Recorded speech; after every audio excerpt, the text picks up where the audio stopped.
2026 সালের নতুন নিয়মে কিভাবে নগদ থেকে বিকাশে টাকা পাঠাবেন এনপিএসবি নেটওয়ার্কের মাধ্যমে। তো এখান থেকে প্রথমত আমাদের এনপিএসবি নেটওয়ার্কের মাধ্যমে আমাদের বিকাশ অ্যাকাউন্ট বা বিকাশটা সিলেক্ট করতে হবে। তো সেই ক্ষেত্রে এনপিএসবিতে ক্লিক করার পর এখানে মোবাইল ওয়ালেট যে লেখাটা আছে এখানে আমাদের ক্লিক করতে হবে first of all.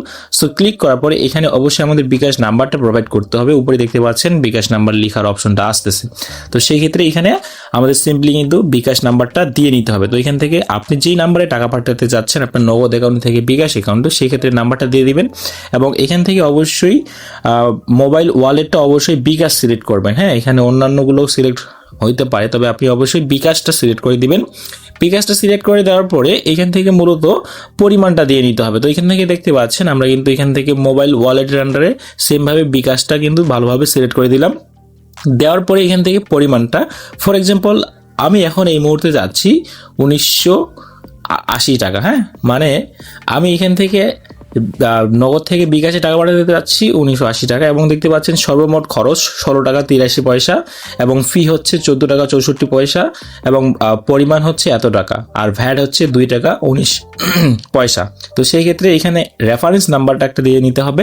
Reference number আপনি যে কোনো দিতে পারেন। দেন এখান থেকে আমাদের নগদের যে পিনটা আছে সেটা দেওয়ার পরে জাস্ট পরবর্তী অপশনে ক্লিক করতে হবে।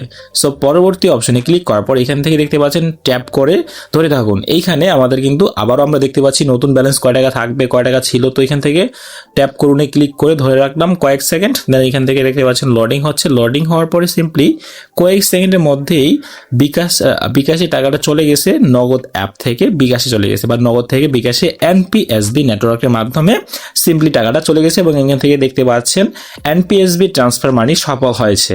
ট্রানজ্যাকশন আইডি এটা, তারপরে টাকার পরিমাণ কত, খরচ কত হয়েছে এবং সর্বমোট কত টাকা গিয়েছে। তো এটা এখানে দেখতে পাচ্ছি এবং তারিখটাও দেখতে পাচ্ছি। তো এই ছিল মূলত আজকের ভিডিও।